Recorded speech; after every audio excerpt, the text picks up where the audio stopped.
Hello, everyone. My name is Anna Katie. I am a youth peer specialist at the Parent Professional Advocacy League in Youth Move, Massachusetts, and I'm here to talk a little bit about why youth votes matter. First, I'll just briefly touch on our organization. If you haven't heard of the Parent Professional Advocacy League, or PAL, it's a statewide family organization dedicated to improving mental health and well-being of children, youth, and families through education, advocacy, and partnership. We do one-on-one family support, we do support groups, we do trainings, we do lots and lots of stuff, so check us out. We also do juvenile justice family support. And Youth Move Massachusetts is a youth peer-led organization dedicated to supporting young adults in taking charge of their mental health. And we are kind of what I call the youth program of PAL. So, why is lived experience important in our work today in voting? Youth experience systems as in the world as they are right now. We as youth have a unique perspective on what works for us when it comes to matters of mental health services, housing, and other policies. We are the experts of our own experiences. We youth often offer innovative solutions program architects could not foresee. However, we are often not used to being heard. We also know that young people's brains are still developing. Rather than punishment, youth need supportive care through adolescence. It's up to us to elect officials who share this view and care about the experience of young people in Massachusetts. When elected officials are not connected to or prioritizing the lived experiences of youth, our rights can be at stake and harm will be caused. Here's a quote from a parent of a justice-involved youth, Mary Viano. As a parent of a justice-involved child, I know firsthand how important it is for all of our voices to be heard when we talk about equity. We need to make change the way our systems define and understand fairness. Being in foster care does not make a child less than. It does not define their worth, their potential, or their future. My child experienced trauma, and we need judges, probation officers, educators, and most importantly, our systems to understand what trauma does to the developing brain and how it can impact behavior, decision making, and healing. Our children deserve to be seen for who they are, not defined by what they have been through. Equity means understanding the whole child. Justice means making room for healing. Our family needs your voice. We need your vote. Together, we can help create systems that see our children, understand their trauma, and believe in their potential.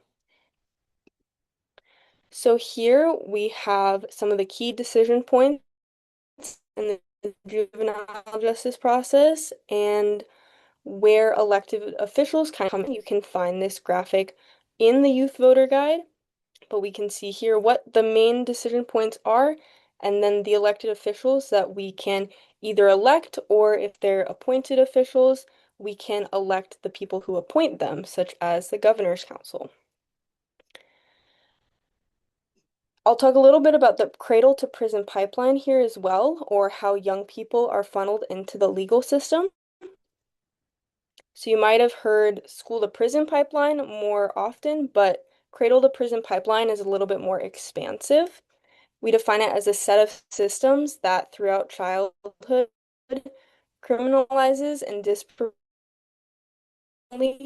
funnels Black and brown young people, as well as youth with poverty, ability, and mental needs in the legal system. And this is the system or schools are often feeder systems into the cradle to prison pipeline. Boston are more involved in the juvenile justice system, particularly those removed from the hood, and and expulsions that drive students away from their communities make them 2 times more likely to be arrested. I'll also talk a little bit about CRAs, or child requiring assistance petitions. Many young people enter the juvenile justice system through a child requiring assistance petition. It's often filed by school enforcement or hospitals. CRAs are filed very commonly for things like school avoidance, stubbornness, and other issues that often stem from unmet mental needs. This funnels youth and young adults into unnecessary court involvement, and it, of course, disproportionately is affecting Black and Brown youth again. So Black and African American youth are 3.28 times more likely to have a CRA filed on them than a white youth, and it's 3.5 likely for Hispanic or Latino youth. Many people incorrectly believe that a CRA is a step towards getting supports and services for their children, when the reality is that a CRA doesn't make any resources available that are not available without one. It only adds court involvement and the very real risk of DCF involvement and custody loss. If you're interested in learning a little bit more about CRAs, you can check out Powell's tip sheet here, and I can put it in the chat in a second. We overall want to envision a more just and equitable legal system. We see this as a legal system that's fair and equitable, living in a way that helps get back on the right track. It values prevention over punishment. It's an advanced community, public safety as a primary goal as opposed to a response. It it dismantles the legal system's legacy of institutional racism, barriers to being a full-time member of society. It centers rehabilitation and positive youth development in both the youth and adult legal systems, and it relies on community-based interventions and minimizes the use of legal system to achieve this vision. And with that, I'll stop sharing and hand it back over to Sana. Um, Thank you so much, Anna Katie. Dev, are you back? Excellent. Awesome. So I am excited to hand the virtual microphone back to over to Dev from Common Cause. So Common Cause is a national organization, but Common Cause Massachusetts is the Massachusetts chapter, and they have been doing a lot about your rights and your Deb, you can say better, but like I think about Common Cause and I'm like, we have all these civic rights. Common Cause makes sure we know them, and and we have the power to participate through our elections and access to policymakers. But with that, Deb, do you mind introducing yourself and introducing Common Cause Massachusetts? And Of then course, of course. Thank you so much, Sana. My name is Dev Chatterjee. I am the Program and Outreach Manager at Common Cause Massachusetts. As Sana mentioned, we are a national organization, but I represent the Massachusetts office, which is a pretty small team. Some of you may know Jeff Foster, who's our executive director. And yeah, we work on a variety of pro-democracy issues. In general, we work on things like voting rights. As Sana mentioned, we're part of a coalition that has been working on same-day voter registration for a long time. We work on other pro-democracy issues like campaign finance reform, redistricting, those kinds of issues. But today I'm mostly just going to be talking about voting. Happy to answer any questions that anybody has about our work around elections or what we have going on this fall. Um, yeah, first of all, I just wanted to bring attention to a couple of things that came up in the game that we played earlier. First of all, one of them being that we don't have same-day voter registration in Massachusetts. So everybody who is planning to participate in the election, if you are not already registered to vote, you must register at least 10 days before the election.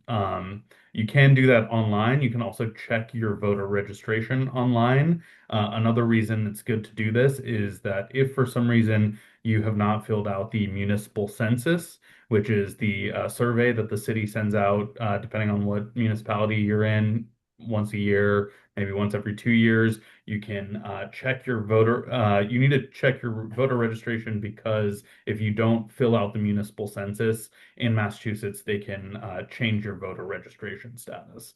And if you don't fill that out, you can become an inactive voter. Um, and in that situation, you have to provide some sort of ID to participate to be able to cast your ballot.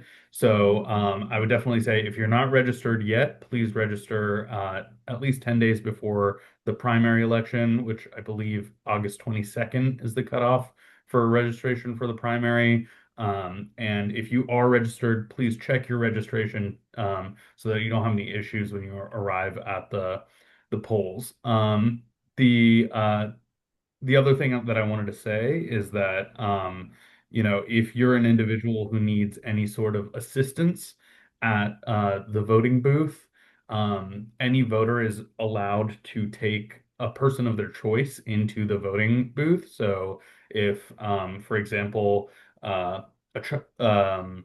somebody is voting, it has gone to the polls with their family member, they can designate that their family member is who they want to come into the voting booth with them if they require assistance. And you can require assistance for, disability reasons. You can re ask for, if there's language translation issues, that kind of thing, or really any reason whatsoever. Voters are allowed to take one person of their choice into the voting booth with them.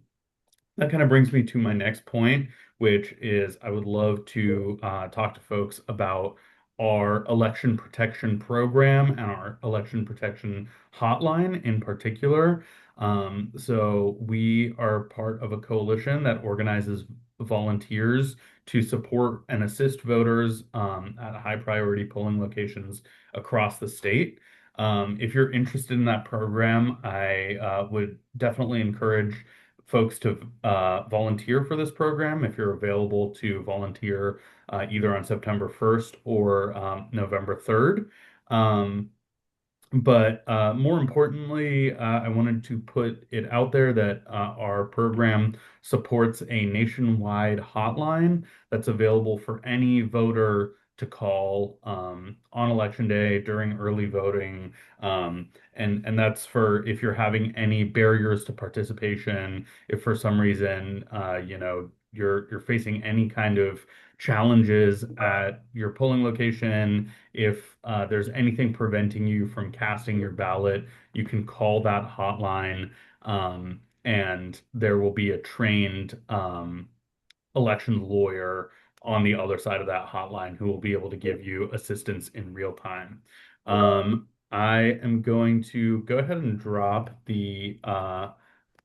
um, the number our for our hotline in the chat, but the hotline is also available in oh, so close, Tracy. You got one digit wrong, I think.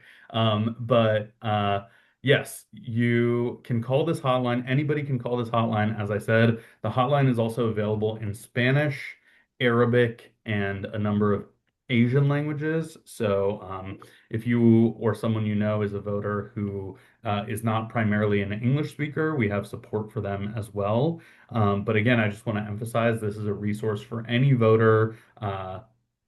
In Massachusetts, you'll be connected to somebody who has been trained specifically on Massachusetts election law, and they will be able to provide support for you in real time. Um, like I said, I do want to just make the pitch that if you're interested in volunteering for the program, please get in touch with me, or you can sign up at this link that I'm dropping in the chat right now. But we're always looking for more volunteers. In particular, we're looking to diversify our volunteer base. And this is really an important opportunity to be able to uh, show up for your community in a grassroots way and kind of be on the front lines of protecting our election integrity as we go forward in these uncertain times. So yeah, I mean that's most of what I had planned to talk about. Like I said, Common Cause does a lot of work in non-election seasons as well around policy advocacy for voting rights, expanding voting rights. We are really excited about our election protection volunteer program. So if you're interested in that, please sign up or get in touch with me.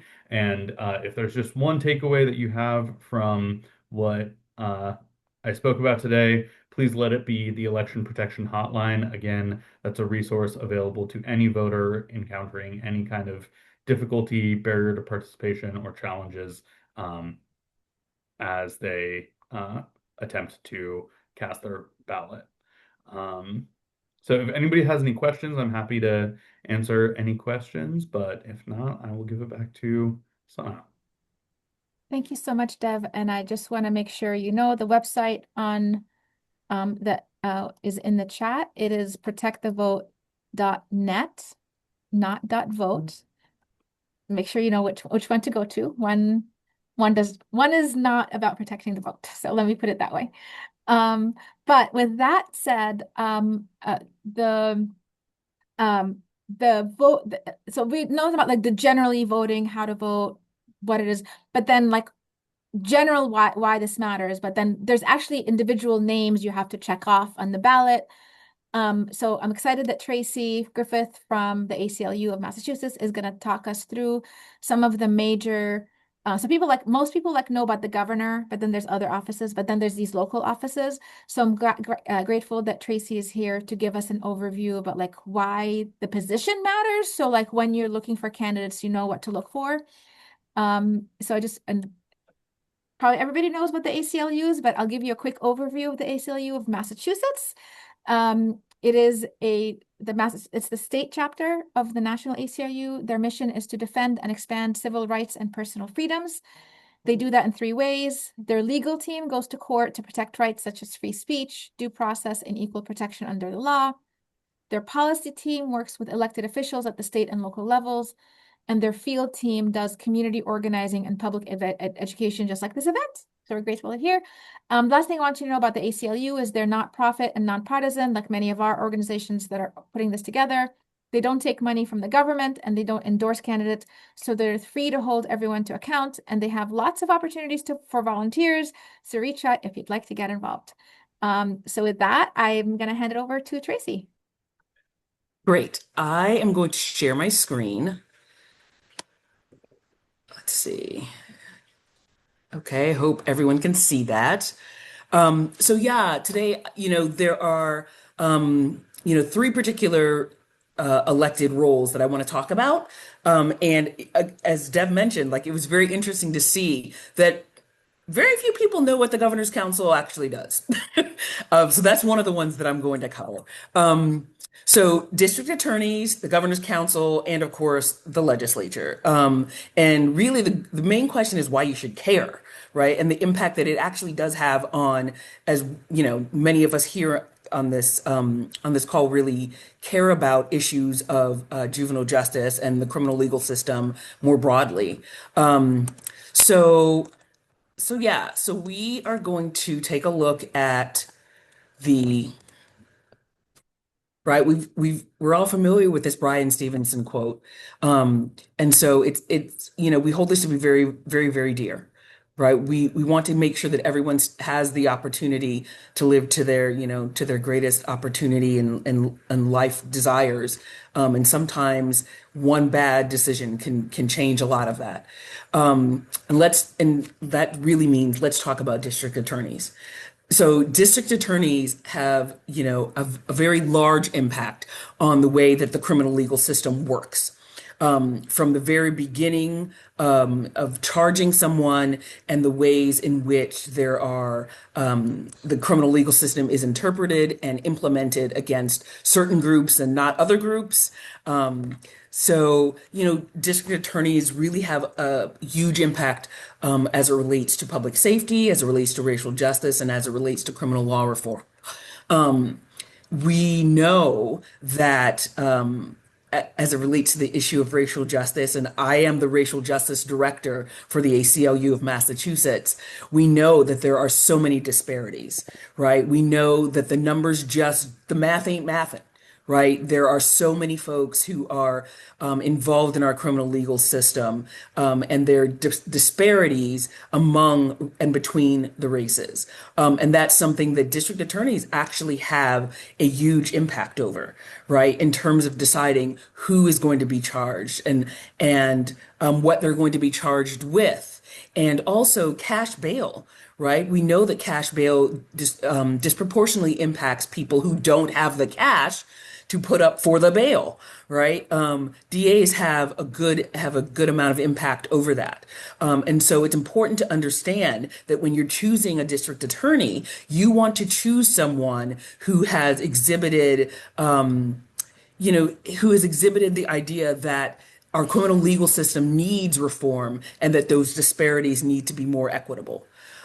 So it's important to keep in mind who those people are and look at their records and understand who they are and what they stand for, because the influence that they have is enormous. And that's just district attorneys. And then as it relates to district attorneys and immigration, right? Immigration is such a huge issue right now. I mean, it always has been, but we know that what's happening at the federal level, district attorneys have an impact on our local immigration enforcement and rules. And so we want to make sure that, charging someone who is an immigrant with a particular kind of crime can impact their ability to stay here in the United States. And so we want to make sure that that these district attorneys that we are electing, that you are electing, have this in mind when they are implementing their rules. So it's important to know the kinds of things that they are in charge of and have impact over. So you are choosing district attorneys who can work in the ways that you feel are important. Let's get to the governor's council. So, as someone mentioned before, the governor's council advises the governor, but the governor's council also provides consent on major executive decisions, particularly around gubernatorial appointments, right? It's important to remember that judicial appointments here in Massachusetts have a generational impact, right? Because they have their roles for life. And so we want to make sure that those who are being appointed have the ability to make the decisions that we really feel will be impactful for our communities. They also give they also give advice as it relates to the parole board. And we know that incarcerated individuals, when those decisions are made, it impacts their entire lives. They also impact pardons, right? So we know the governor's council plays a huge role in making lifelong decisions for impacted and incarcerated people. So it's important to know who is on the governor's council and who you're voting for, again, to sit in those seats and to provide information to the governor in making these major decisions. And then, of course, we've got state legislators. Beacon Hill can pass legislation that obviously impacts our entire Commonwealth. And as it relates to criminal justice reform, immigration reform, police actions, etc. So we want to make sure that the state legislators that we elect will do their best to positively impact the criminal legal system, right? When it relates to sentences and penalties, when it relates to holding police accountable, and then also reentry and records for those who are or have been incarcerated. So, if there are any questions, I'm perfectly willing to answer what I can. But it's important to remember that as you go into the voting booth, that there are these races, along with the other big races, right, that get a lot of attention. But there are these races that we really need to look at and consider, and look at the candidates and study up the candidates and figure out who they are, because we have to know what impact will they have for our incarcerated neighbors and for our family members that we care so deeply about. We want to make sure that the folks that we are electing will do the right thing for those who have the least amount of power. Thank you. Thank you so much, Tracy. So before handing it off to Tamia, we've been talking about this voter guide. There's this voter guide. There's this voter guide. Just wanted to walk you through it because that is what Tamia is going to explain today. Um, there is this page here, and I will put it in the chat where the voter guide is available. Again, like I mentioned earlier, any of these resources, if you want to use them, put in your, no, put it on your website, send it out on your social media, print it out. If any of these resources you want, please, we can have them as a website, as individual pieces. But if you go to this page, did I put, no, I did not. This, if you go to this page, you will see, where's share? Right now, all of the materials on this page here. There's multiple resources that you can use. So on this page, on this image document and on this image, and the main one here or here, you will get access to a general voter guide that has much of what we spoke about right now in writing. So the important dates, the election protection hotlines, all the websites, know your rights, also information about the different offices. Those will be here. It's a voter guide that you can download. If you want physical copies, please reach out to me. I can mail you a batch. Those will work for the primary or the general election, so you can have them and have them around, just so people know some background information. Then there is this, you have know your rights, you have some election guides, some information that Anna Katie talked about in terms of critical pipeline.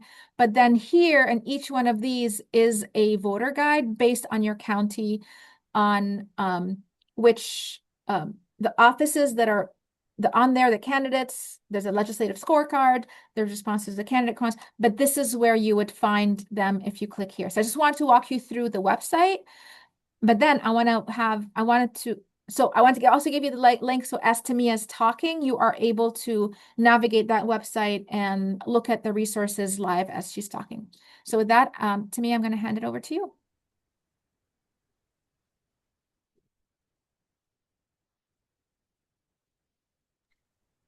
Hello, everybody. How are y'all doing today? I know we can't get off of mute, but if anyone wants to send an emoji to kind of do a check-in to see how everyone's feeling, feel free to send that in while I put some links in the chat and share my screen. Okay, round of applause, hearts, thumbs up. I'm loving what I'm saying. Okay, let me share my screen. Okay. All right, can everyone see that? Mm. Okay. Sorry to hear some construction behind me. We're just going to push through. So, the voter guide. This is what Senna just mentioned. Like I said, and like Senna said, there's going to be some chats or some links in the chat that are going to take you right to the voter guide and more information about that, especially by county. But first, I want to go ahead and take another opportunity to thank our voter education protection partners, and a special thanks to the Hines Foundation as well, for their generous support in helping us on this project. Disclaimer. This is important to go ahead and say. I'm going to read it just as it is. The voter guides are intended for educational purposes. The above not-for-profit, looking for my screen. Not-for-profit, nonpartisan organizations do not endorse or oppose any candidates for public office or political parties. The information used to compile the voter guides were gathered from publicly available information or questionnaires distributed to all candidates appearing on the primary and or general election ballots for positions subject to these guides. All right, so what is the voter guide? Kind of piggybacking off of the disclaimer, the voter guide is intended for you to use it in a way that is going to benefit you. So it's going to map out candidate questions, their answers to those questions, their position on specific policies and their viewpoints. So you're going to be able to go and take a look at everything, sort of decide how you feel about the specific policy or the issue at hand, and find a candidate that is aligned with what you believe in. So they're going to be covering different youth justice issues, things like that. So these are some of the youth-centered issues. I'm not going to go through all of them, but there are to the CFJJ website that will map out what all of these mean. If you want to see more information about those. So, all right, and candidate positions. Tracy just went over that, so I'm not going to go too in depth, but it is really important for you to kind of understand and take a look at who these people are, what the positions that they're running for, like the power that that position holds. And it's even more important too to also kind of look at what their position on specific policies or youth-centered issues would be. I can't tell you how many times like when I first started voting, I would get to the ballot and I would look at these names and these positions, and I just did not know what anyone did or what they stood for. So, having to dig out my phone and try to figure out all that information, the Youth Voter Guide kind of streamlines that process to make it a bit easier. Okay, so what are you going to see on the voter guide?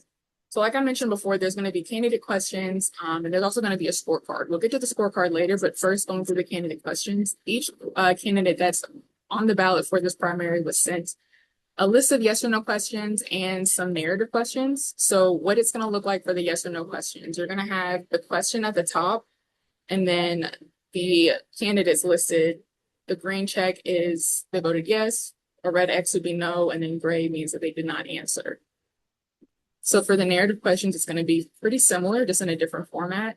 So the question here specifically would be about budget priorities.